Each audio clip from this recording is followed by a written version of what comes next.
जिसे दो जनता तोड़ दे। साधु संग राम रंग अंग अंग रंगिए, जाहि विधि राखी राम ताहि विधि रहिए। सीताराम सीताराम सीताराम कहिए, जाहि विधि राखे राम ताहि विधि रहिए। सीताराम सीताराम सीताराम कहिए, जाहि विधि राखे राम ताहि विधि रहिए। सीताराम सीताराम सीताराम कहिए, जाहि विधि राखे राम ताहि विधि रहिए। जाहि विधि राखे राम ताहि विधि रहिए। जाहि विधि राखे राम ताहि विधि रहिए। बोले सियावर रामचंद्र भगवान की, जय हो बोले हनुमान जी महाराज की, जय हो बोले गुरुदेव भगवान की, जय हो बोले जगत गुरु शंकराचार्य भगवान की। जय हो। आज कथा का तृतीय दिवस, आप सभी यहाँ कथा सुनने के लिए पधारे, उसके लिए मैं व्यासपीठ से आप सभी को सादर प्रणाम करती हूँ। आज के मुख्य यजमान मैं आपको भी व्यासपीठ से प्रणाम करती हूँ। यह हमारा और आपके लिए, हमारे वह आपके लिए बहुत ही सौभाग्य का विषय है कि हम प्रभु श्री राम की मधुर कथा सुन पा रहे हैं। और यह हमारा कोई एक जन्म का पुण्य नहीं है कि जिसके कारण आज हम कथा सुन पा रहे हैं। हमारे अनेक जन्मों के पुण्य फलित हुए हैं जब हम प्रभु श्री राम की मधुर कथा सुन पा रहे हैं। और ये कथा हम किसके कारण सुन पा रहे हैं?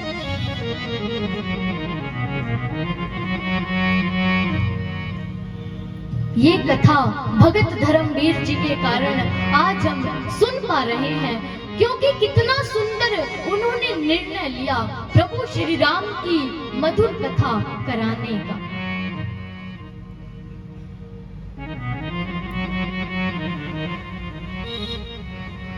हम सभी उनके कारण ही प्रभु श्री राम की मधुर कथा सुन पा रहे हैं।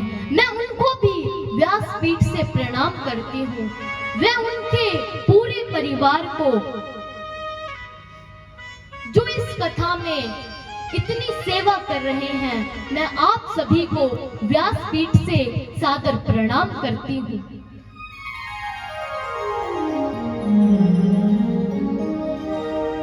बोलिए सियावर रामचंद्र भगवान की जय। बोलिए शंकर भगवान की जय। बोलिए हनुमान जी महाराज की जय।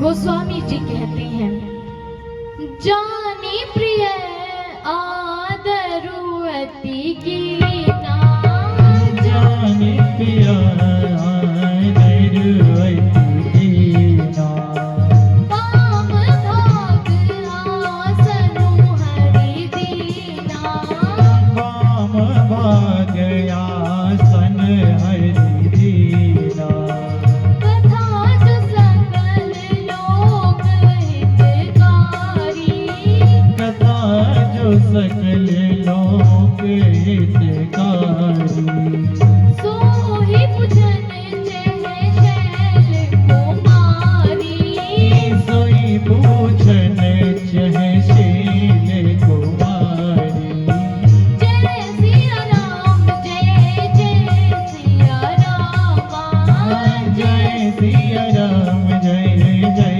सिया रामा, जय सिया राम जय जय सिया रामा, जय सिया राम जय जय सिया रामा, जय सिया राम जय जय सिया राम, जय सिया राम, जय जय सिया राम।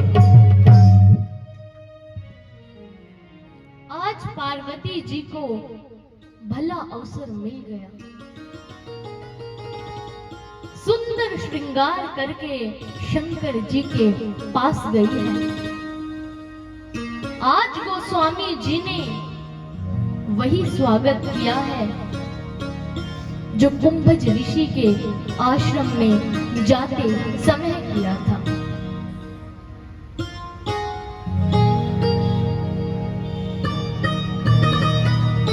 बहुत आदर के शब्द प्रयोग किए हैं, क्योंकि आज पार्वती जी कथा सुनने के लिए आई है। जो कथा सुनने के लिए आएगा उसका तो स्वागत होगा ही। देखिए, आपके यहाँ आने से पूर्व ही आपकी बैठने की व्यवस्था कर दी जाती है, क्योंकि आप कथा सुनने के लिए आए हैं, इसलिए आपका स्वागत हुआ। तो जो कथा सुनने आएगा उसका तो स्वागत होगा ही। कथा बुद्धिमान नहीं सुन सकता, क्योंकि बुद्धिमान को किसी की बात नहीं सुहाती। आपकी तो क्या, राम जी की बात भी नहीं सुहाती,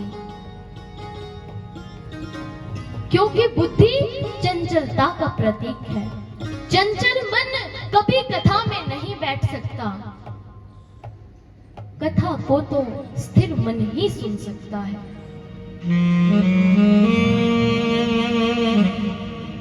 जब पार्वती जी ने शंकर जी को प्रसन्नचित्त देखा तो बोली, कहा भगवान आज्ञा हो तो एक बात पूछो। आज शंकर जी बड़े प्रसन्न हैं, क्योंकि कथा सुनने के लिए आई है। शंकर जी ने कहा कि एक नहीं 10 पूछो। पार्वती जी बोली कि भगवान, अगर किसी का घर कल्प वृक्ष के नीचे हो और वह फिर भी गरीबी का जीवन जिए, तो यह संसार क्या समझेगा?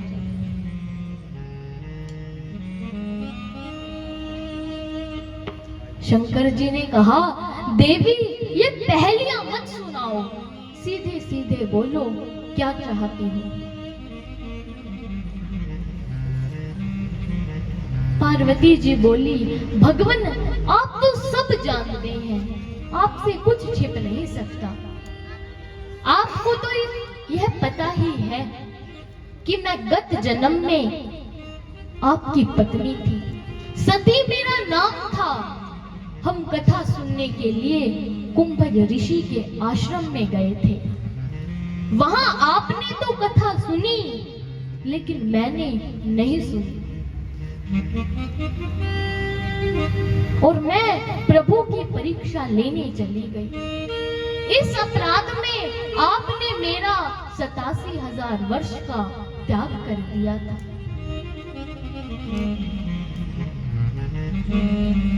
शंकर जी ने पार्वती जी को बार बार धन्यवाद दिया है। गोस्वामी जी कहते हैं, धन्य धन्य गिरिराज कुमारी, धन्य धन्य गिरिराज कुमारी, तुम समान नहीं को उपकारी, तुम समान नहीं को उपकारी। पूछो रघुपति कथा प्रसंगा, पूछो रघुपति कथा प्रसंगा, सकल लोक जग पावनी गंगा, सकल लोक जग पावनी गंगा। जय सिया राम, जय जय सिया राम, जय सिया राम, जय जय सिया राम, जय सिया राम, जय जय सिया रामा। पार्वती जी को 2 बार धन्यवाद दिया है। देवी धन्य हैं आप। आज आपने कथा पूछकर बड़ी कृपा की है, क्योंकि भगीरथ की गंगा तो कुछ ही प्रदेशों को पवित्र कर पाती है, लेकिन आपने श्री राम कथा की नवीन गंगा का प्राकट्य कराकर जगत को अनंत काल तक पावन होने का सुगम साधन उपलब्ध करा दिया है। कल जब श्री राम कथा का प्राकट्य हुआ था,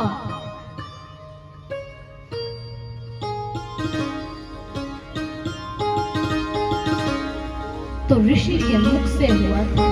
यह सामान्य सी बात है, क्योंकि जब भी 2 ऋषि आपस में मिलेंगे तो वे बैठकर सत्संग वार्ता ही करेंगे।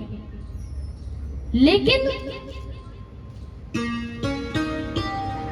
आज शंकर जी से श्री राम कथा का प्राकट्य हो रहा है।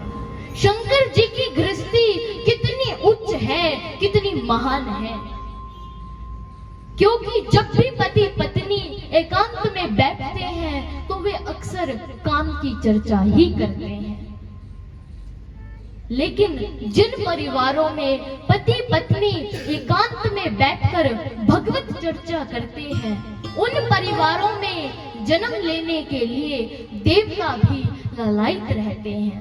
बोलिए सियावर रामचंद्र भगवान की। शंकर जी आज गदगद हो गए। बोले, देवी तुमने कथा पूछकर तो बड़ी कृपा की है, लेकिन तुमने जो ये प्रश्न किया है ना कि राम कौन है, हमें यह थोड़ा अटपटा सा लगा। गोस्वामी जी कहते हैं, राम कवन प्रभु पूछहु तो ही राम कवन प्रभु पूछहु तोहि। कहि बुझाई कृपा निधि मोहि। कहु बुझाई कृपा निधि मोहि। जय सिया राम, जय सिया रामा। जय सिया राम, जय सिया रामा। जय सिया राम, जय सिया रामा। जय सिया राम, जय सिया राम। शंकर जी बोले कि जो तुमने पूछा है ना कि राम कौन है, मुझे यह थोड़ा अटपटा सा लगा, क्योंकि अगर इस प्रश्न को कोई ऐसा व्यक्ति पूछे जो मूढ़ है, पाखंडी है, धर्म विरोधी है, भूतों का प्रेतों का पूजक है, जिसने कभी संतों का संग नहीं किया, मन रूपी मुकुर जिसका मलिन है, अगर वह ऐसा प्रश्न करे तो हमें थोड़ा अच्छा भी लगे। लेकिन अगर आप ये प्रश्न पूछ रही है तो हमें अच्छा नहीं लगा। ऐसा कौन कामधारी है जगत में जिसके कानों ने कभी हरि नाम नहीं सुना?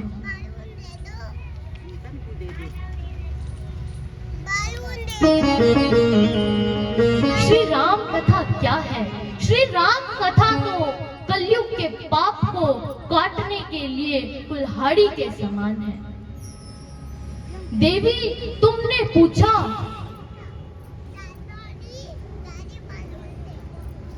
कि वही निर्गुण और वही निराकार है, वही सगुण और वही साकार है। तो देवी ध्यान पूर्वक सुनो, दोनों में कोई अंतर नहीं है, वही निर्गुण और वही सगुण है। गोस्वामी जी बताते हैं,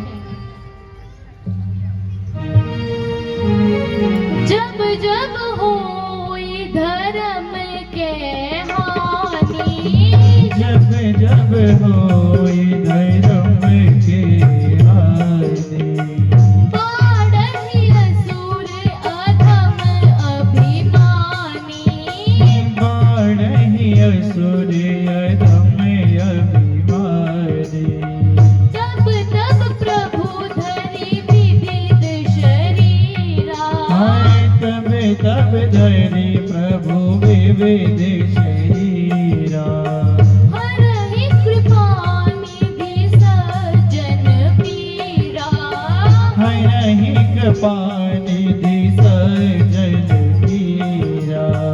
जय सिया राम, जय जय सिया राम, ओ जय सिया राम, जय जय सिया राम, जय सिया राम, जय जय सिया राम, जय सिया राम, जय जय सिया राम, जय सिया राम, जय जय सिया राम, जय सिया राम, जय जय सिया राम।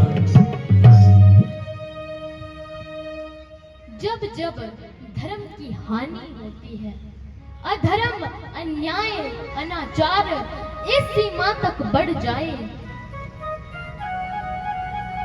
कि पृथ्वी उसको सहन ना कर पाए, साधु संत करहा उठे, तब तब देवी प्रभु संतों को सुख देने के लिए तथा धरती का भार उतारने के लिए जिस जिस रूप की आवश्यकता होती है, वह वह रूप धरकर अवतरित हो जाती है।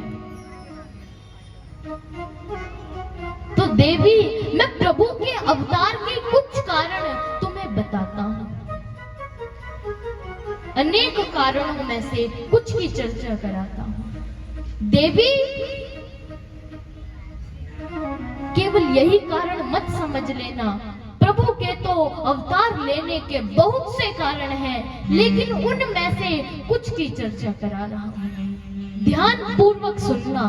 शंकर जी वर्णन करते हैं, गोस्वामी जी बताते हैं, द्वारपाल हरि के प्रिय दो, द्वारपाल हरि के प्रिय दो, जय अरु विजय जान सबको, जय और विजय जान सबको, विप्र शराफते दोनों भाई, विप्र श्रापते दोनों भाई, तामस असुर देह दिन पाई, तामस असुर देह तिन पाई, जय सिया राम, जय जय सिया राम,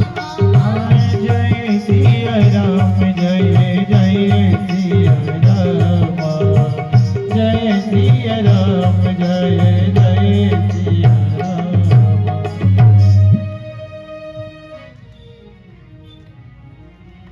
शंकर जी बताते हैं कि भगवान के अवतार का पहला कारण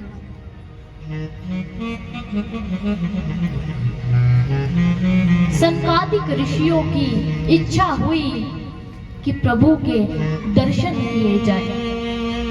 चारों भाई बैकुंठ के 6 द्वार पार करके जैसे ही 7वें मुख्य द्वार पर प्रवेश करते हैं, तो जय और विजय जो द्वारपाल के रूप में खड़े थे, उन्होंने सनकादिक ऋषियों को रोक लिया। बोले, रुकिए, अंदर कहां जाते हैं? सनकादिक ऋषि बोले कि प्रभु के दर्शन करने जाते हैं। और कहां जाते हैं?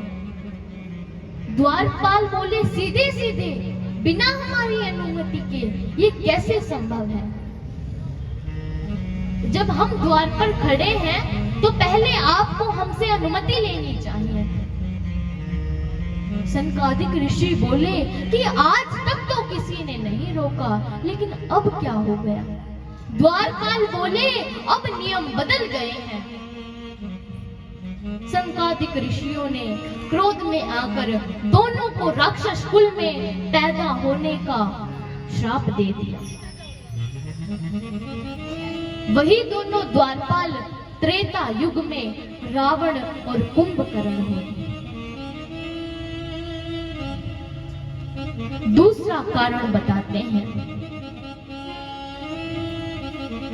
कि कश्यप और अदिति नाम के दो ऋषि दंपति, इन्होंने प्रभु को प्राप्त करने के लिए कठोर तप किया।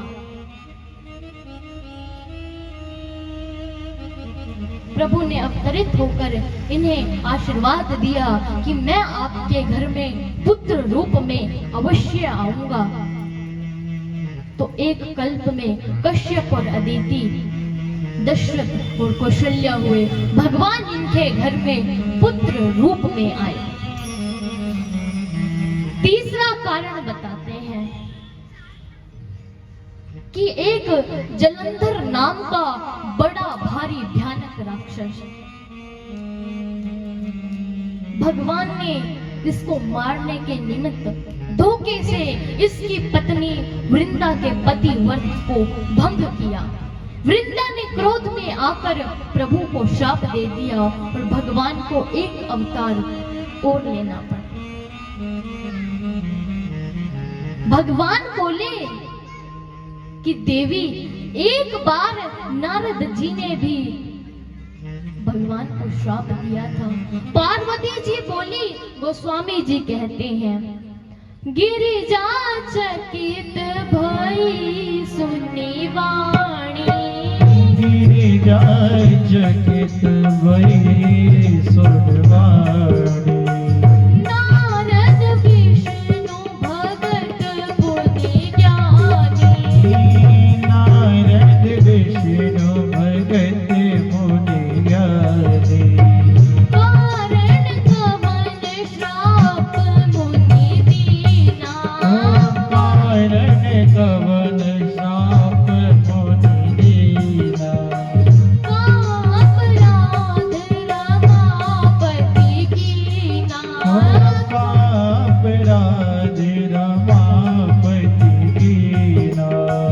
जय सिया राम, जय जय सिया राम, जय सिया राम, जय जय सिया राम, जय सिया राम, जय जय सिया राम। पार्वती जी ने जैसे ही इतना सुना तो शंकर जी से बोली, भगवान मेरे गुरुदेव ने, आप ये क्या कह रहे हैं? मेरे गुरुदेव ऐसा नहीं कर सकते, क्योंकि वे तो प्रभु के भक्त हैं तथा बहुत बड़े ज्ञानी हैं, वे ऐसा नहीं कर सकते। ये बताइए कि भगवान विष्णु से ऐसा कौन सा अपराध बन गया था कि जिस कारण मेरे गुरुदेव को श्राप देना पड़ा?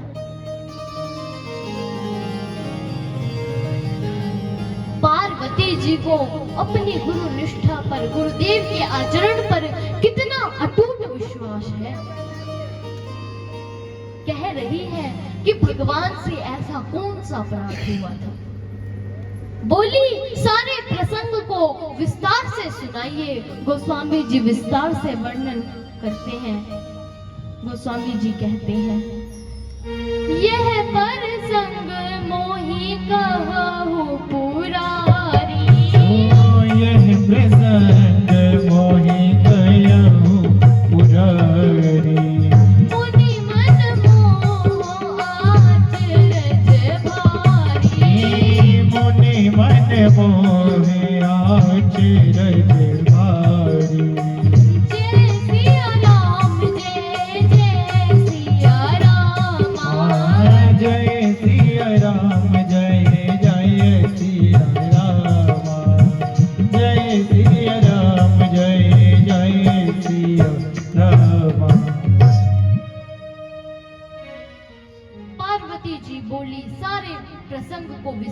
से वर्णन करूं।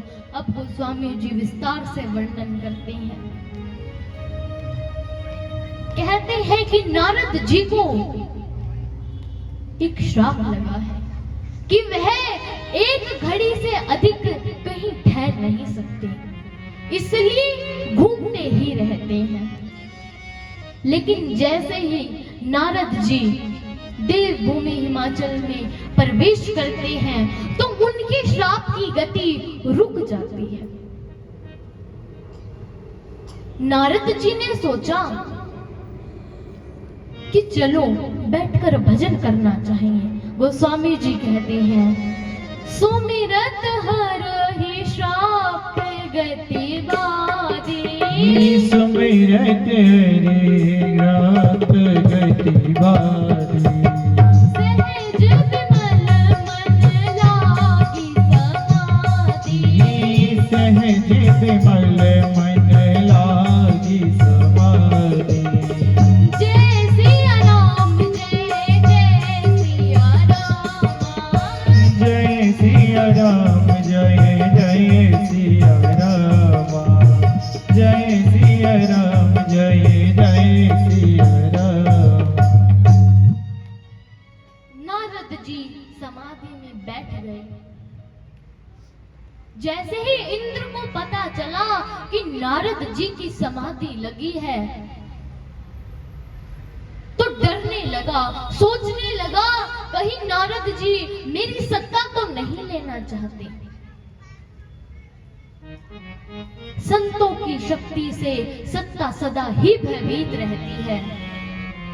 इंद्र का पूरा भ्रम था कि नारद जी मेरी सत्ता लेना चाहते हैं।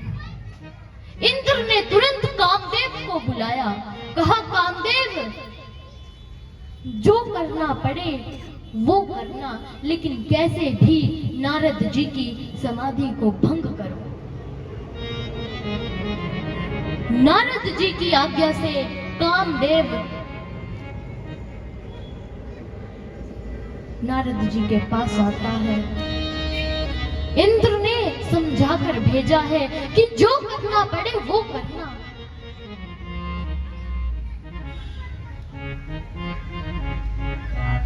कामदेव ने बहुत प्रयत्न किए, लेकिन कामदेव के सारे प्रयत्न चूर चूर हो गए। लेकिन फिर भी नारद जी की समाधि को टस से मस नहीं कर पाया। कर भी कैसे सकता था? प्रभु जिसकी रक्षा कर रहे हैं उसका कौन क्या बिगाड़ लेगा।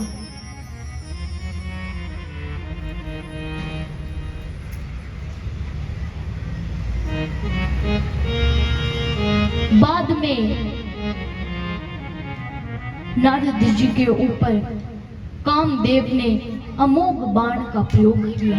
ये ऐसा बाण है जो कभी खाली नहीं जाता। सुंदर सुंदर पुष्प चुनकर लाया, उसका हार बना लिया और नारद जी के कंठ में डाल दिया। नारद जी की जय जयकार करने लगा। वैसे ही नारद जी की समाधि खुल गई। नारद जी ने कामदेव को आशीर्वाद दे दिया। यहाँ ऋषि ने गलती कर दी, दुर्गुण को आशीर्वाद दे दिया।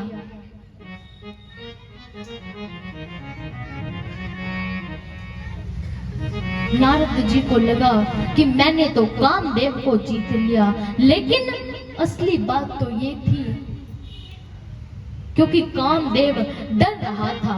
ऐसे ही यह एक बार शंकर जी की समाधि को भंग करने के लिए शंकर जी के पास गया, लेकिन शंकर जी ने तो नेत्र खोलते ही इसे भस्म कर दिया।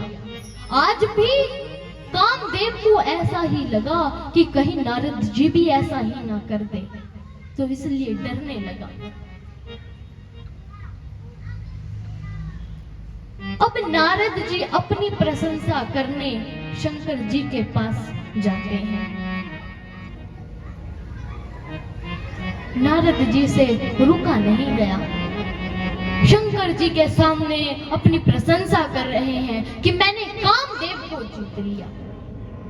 लेकिन शंकर जी बार बार समझा रहे हैं कि अब तुम अपनी प्रशंसा करने मेरे पास तो आ गए, लेकिन भगवान विष्णु के पास मत जाना। लेकिन नारद जी में अहंकार आ गया कि मैंने कामदेव को जीत लिया, काम को जीत लिया।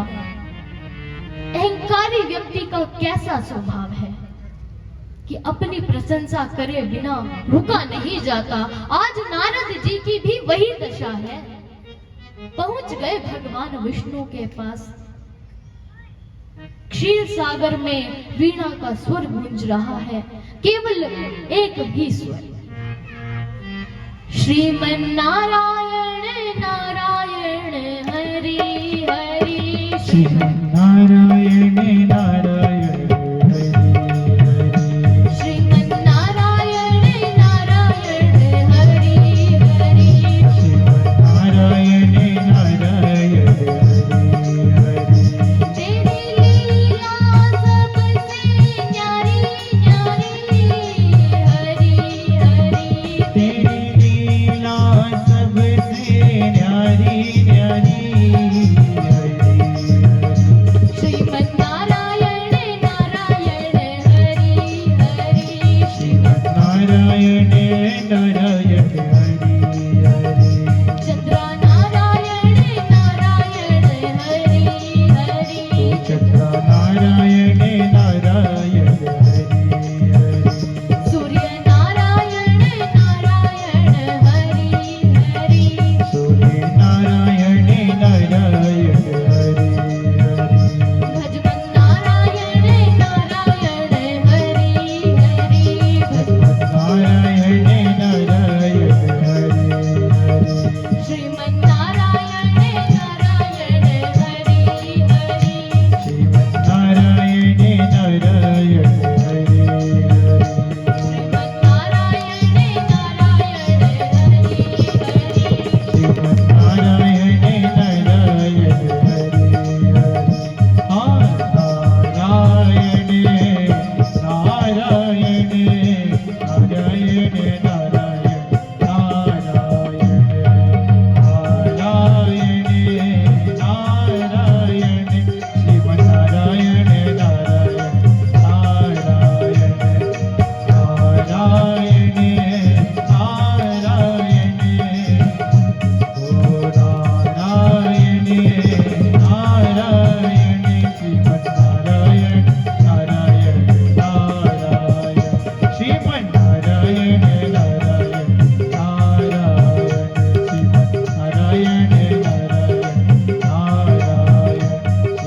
नारायण नारायण नारायण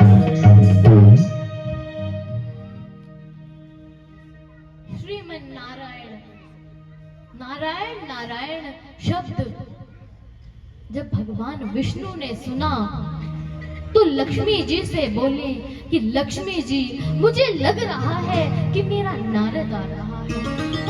भगवान जान गए कि आज नारद छोटा बनकर नहीं अपितु बराबर का बनकर आया है। नारद जी नारायण के पास पहुंचते हैं। आज से पूर्व तो चरणों में बैठा करते थे, लेकिन आज बराबर में बैठने में भी कोई संकोच नहीं लग रहा, अपितु गर्व से बैठे हैं। लक्ष्मी जी ने जब ऐसा देखा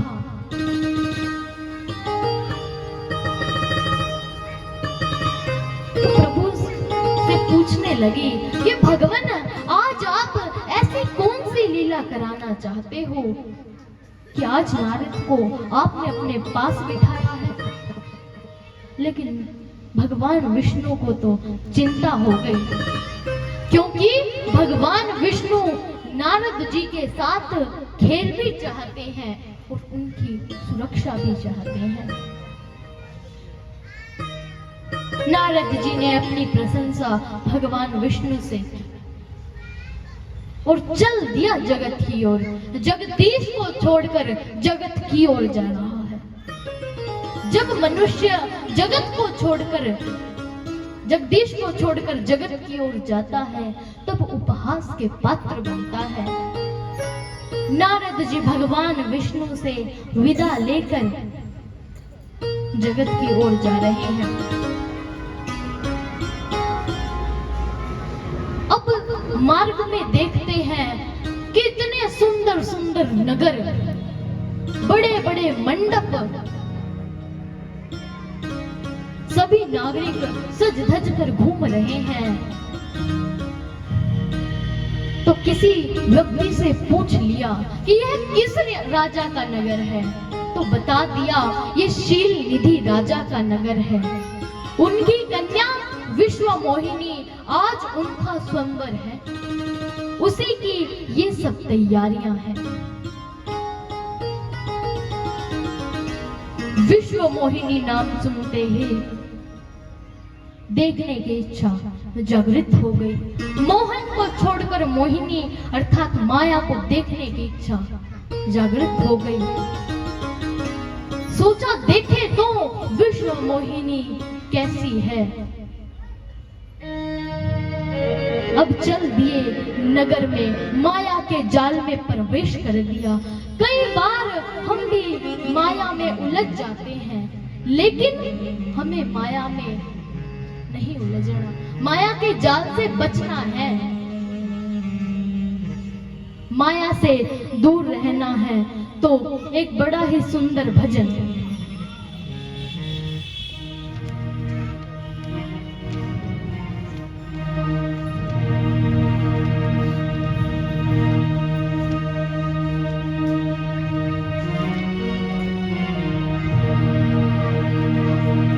भजले प्राणी रे अज्ञानी, 2 दिन की जिंदगानी व्यर्थ क्यों भटक रहा है, इसी से अटक रहा है।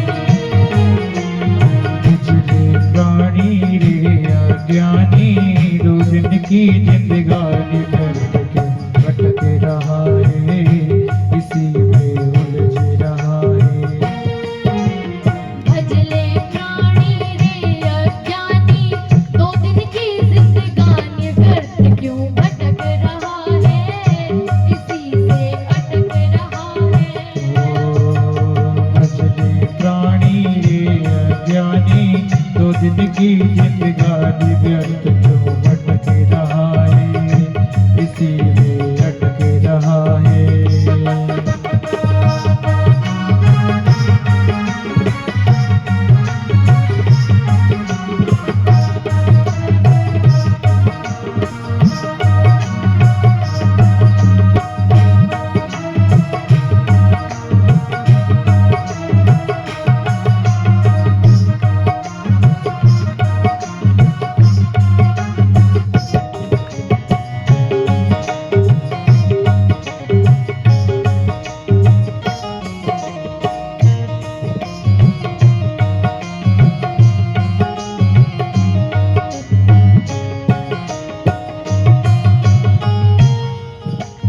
झूठी काया झूठी माया, चक्कर में क्यों आया, जगत में भटक रहा है, इसी से अटक रहा है।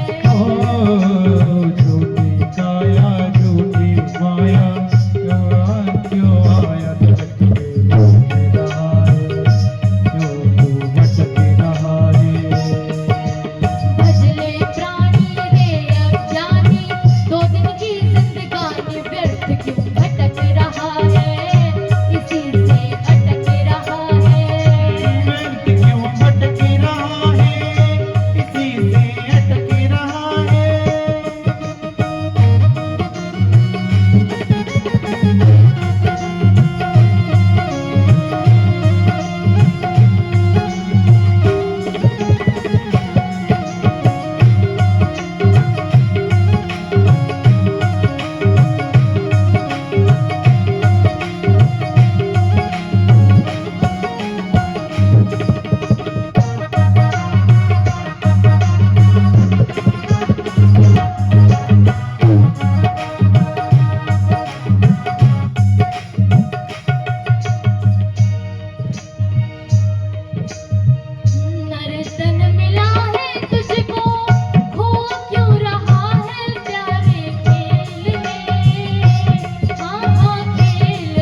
ऋषियों के मेल में, आह मेल में। सुख और दारा वैभव सारा कुछ भी नहीं तुम्हारा, व्यर्थ सिर पटक रहा है, इसी से अटक रहा है। ओ बच गए प्राणी रे अज्ञानी, 2 दिन की जिंदगानी का तू भटक रहा है, यहाँ तो भटक रहा है।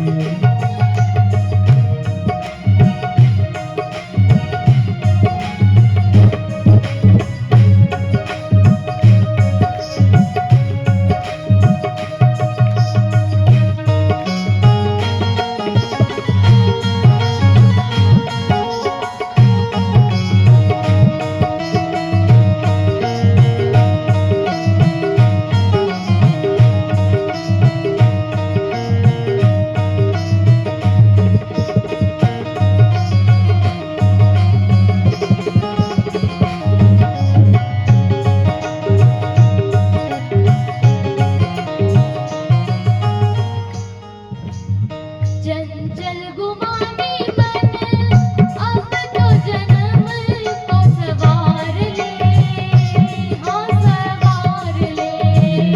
चंचल गुमानी मन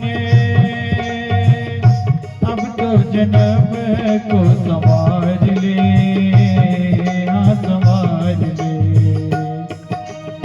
फिर ना मिले तुझे अवसर ऐसा बारंबार रे, बारंबार रे।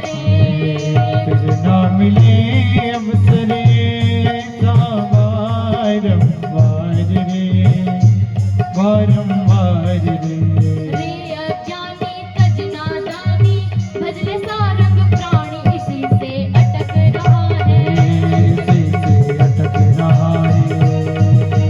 भजले प्राणी रे अज्ञानी, 2 दिन की जिंदगानी व्यर्थ सिर पटक रहा है। व्यर्थ सिर पटक रहा है, व्यर्थ सिर पटक रहा है, व्यर्थ सिर पटक रहा है, व्यर्थ सिर पटक रहा। बोले सियावर रामचंद्र भगवान की। नारद जी भी माया के जाल में उलझ गए, अंदर प्रवेश करते जा रहे हैं। सभी ऋषि को सादर प्रणाम कर रहे हैं। शील निधि राजा को पता चला कि ऋषिवर आए हैं, तो प्रणाम करने पहुंच जाते हैं, प्रणाम करते हैं, आदर सहित अंदर लाते हैं, बिठाते हैं।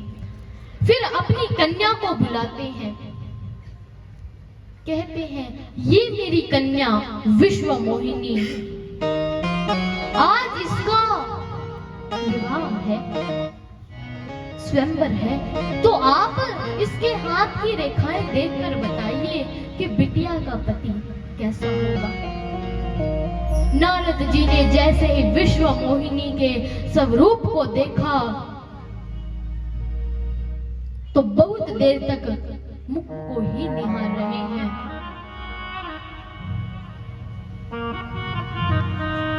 क्योंकि माया तो बड़ा सुंदर रूप बनाकर आती है। शील निधि राजा को ये कहना पड़ा कि महाराज मुख नहीं हाथ देखो। अब सब उल्टा उल्टा हो गया। कहना कुछ चाहते थे, कहे कुछ रहे हैं। कहने लगे जो इसके साथ विवाह करेगा उसकी गांव गांव कथाएं होंगी, जो इसके साथ विवाह करेगा उसका त्रिभुवन में यश फैलेगा। सब उल्टा उल्टा हो गया। कहना तो ये चाहते थे कि जिसमें ऐसे गुण होंगे वही बिटिया का पति होगा। विश्व मोहिनी के रूप को देखा तो विवाह करने की इच्छा मन में जागृत हो गई। नगर के बाहर आते हैं, सोचने लगते हैं कि जब तक मैं नारायण के पास जाऊंगा तो बहुत समय हो जाएगा, तो नारायण भगवान को यही बुला लेता हूँ। वहीं खड़े होकर भगवान को बुलाने लगे। श्रीमन नारायण नारायण हरि हरि, श्रीमन नारायण नारायण हरि हरि, श्रीमन नारायण नारायण हरि हरि, श्रीमन नारायण नारायण हरि हरि, लक्ष्मी नारायण नारायण हरि हरि, लक्ष्मी नारायण नारायण हरि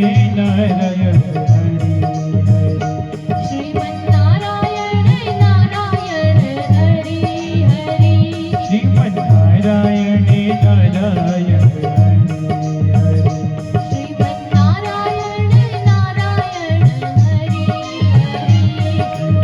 नारायण नारायण हरि हरि, श्रीमन नारायण नारायण हरि हरि।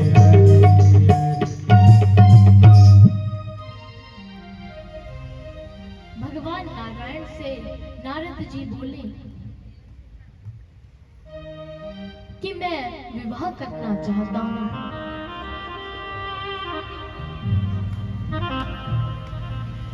भगवान विष्णु ने नारद जी की जब यह दशा देखी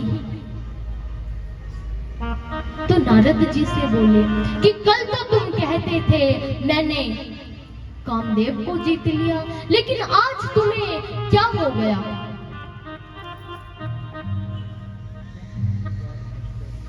नारद जी बोले कि कल मैंने देखा कि लक्ष्मी जी आपकी चरण सेवा कर रही थी, तो मैंने भी सोचा कि बुढ़ापे में मेरी सेवा करने वाला तो कोई है ही नहीं, इसलिए वृद्धावस्था की व्यवस्था कर रहा हूँ। आप कोई स्वरूप मुझे ऐसा दे दो कि जिससे मेरा कल्याण हो। भगवान विष्णु ने 3 रूप नारद जी को दे दिए। पहला, जब संसार के लोग उन्हें देखेंगे तो वह ऋषि दिखाई देंगे। दूसरा, जब नारद जी अपने आप को स्वयं देखेंगे तब वह बड़े सुंदर दिखाई देंगे, और जब विश्व मोहिनी उन्हें देखेगी तो वे बंदर दिखाई देंगे। 3 रूप लेकर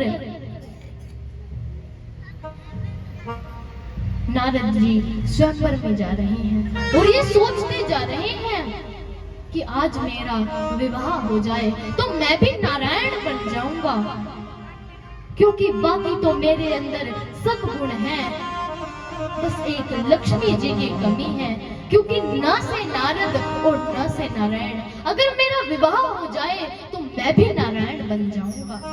ये सोच के साथ स्वयंवर में जा रहे हैं। सभी ने नारद जी को देखा तो ऋषि रूप में दिखाई दे रहे हैं, तो ऋषि को सादर प्रणाम किया, आदर सहित प्रथम आसन पर बैठाया।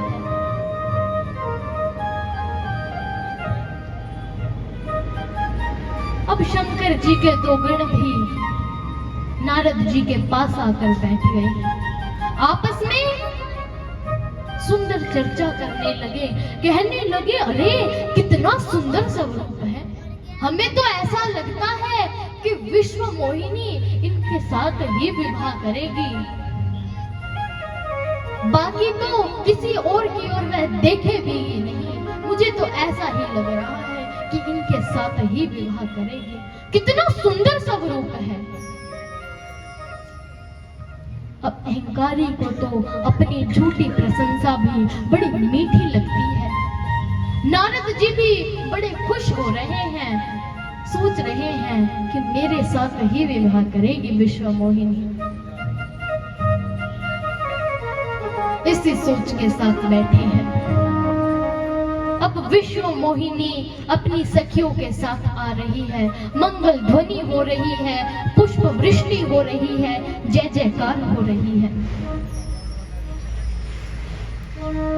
हाथ में हार लिए प्रवेश होता है। जैसे ही विश्व मोहिनी ने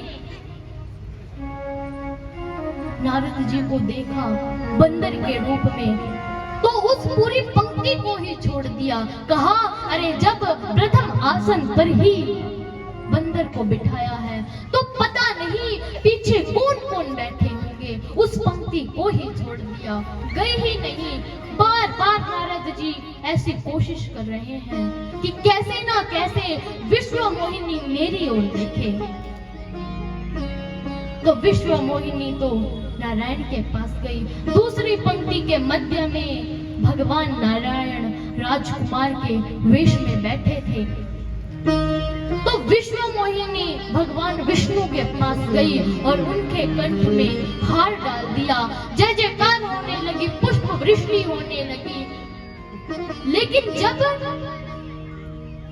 नारद जी ने यह दृश्य देखा तो दंग रह गए। सोचने लगे, ये क्या हुआ? विवाह तो किसी और का हो गया। विश्व मोहिनी ने तो मेरी ओर देखा भी नहीं।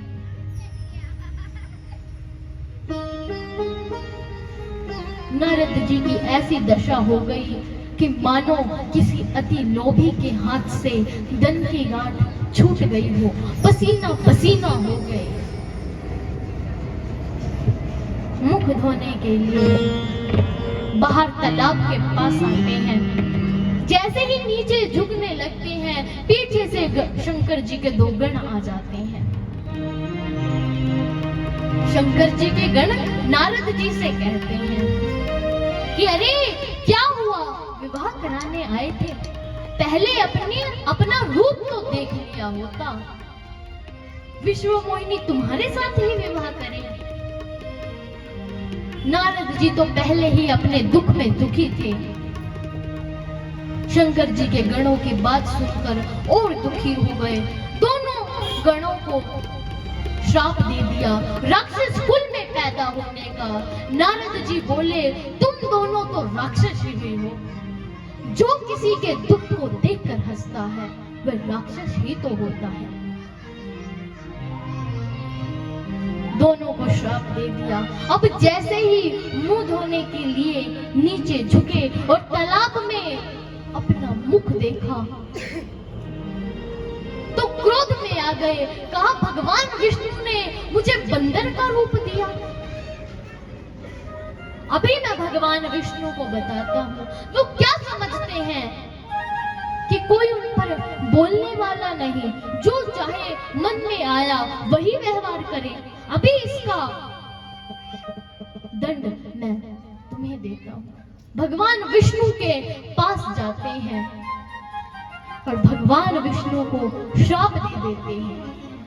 कहते हैं कि आज जिस प्रकार मैं नारी वियोग में दुखी हूँ, मैं रो रहा हूँ, एक दिन तुम्हें भी ऐसे ही नारी वियोग में रोना पड़ेगा। तुमने मुझे बंदर बनाया, तुम्हें उन्हीं ही बंदरों की सहायता लेनी होगी। ऋषि के श्राप को भगवान ने शिरोधार्य कर लिया और अपनी माया को समेट लिया। जैसे ही माया को समेटा तो ना तो वहां लक्ष्मी जी थी, ना वहां कोई राजकुमारी थी और ना कोई वहां रथ खड़ा था। केवल भगवान और भक्त ये दो खड़े थे।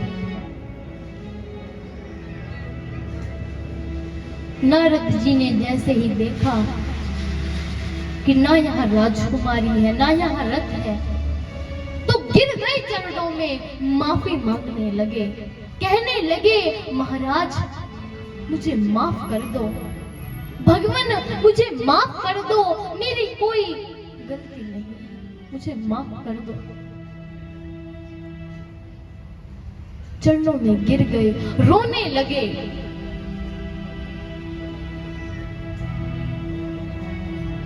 लेकिन भगवान विष्णु ने नारद जी को उठाया और अपने हृदय से लगा लिया। बोले, नारद तू चिंता क्यों करता है? तूने मुझे आशीर्वाद दिया है। अगर तू ये कहता कि आपने मुझे बंदर बनाया तो बंदर आपको सदा परेशान करेंगे। तब तो ये श्राप होता भी, लेकिन नारद तूने तो कहा कि बंदरों की ही आपको सहायता लेनी पड़ेगी। ये श्राप थोड़ी है, ये तो वरदान है, आशीर्वाद है। नारद जी बोले कि वह सब तो ठीक है, लेकिन मेरे मन में बड़ी अशांति है, इसका कोई उपाय बताइए। भगवान बताते हैं, गोस्वामी जी कहते हैं, जब हो जाए शंकर सतनामा, जब हो जाए शंकर सतनामा, होए हृदय तुरंत विश्रामा, हो यही हृदय तुरंत विश्रामा, जेहि पर कृपा न करई मुरारी, जहीं पर कृपा करहु न पुरारी, सोना पावे मुनि भक्ति हमारी, सो नहीं पावे मुनि भगति हमारी। जय सिया राम, जय जय सिया राम, जय सिया राम, जय जय सिया राम, जय सिया राम, जय जय सिया राम। नारद जी से बोले कि तुम जाओ, जाकर शंकर जी के नाम का जप करो, उनकी भक्ति प्राप्त करो।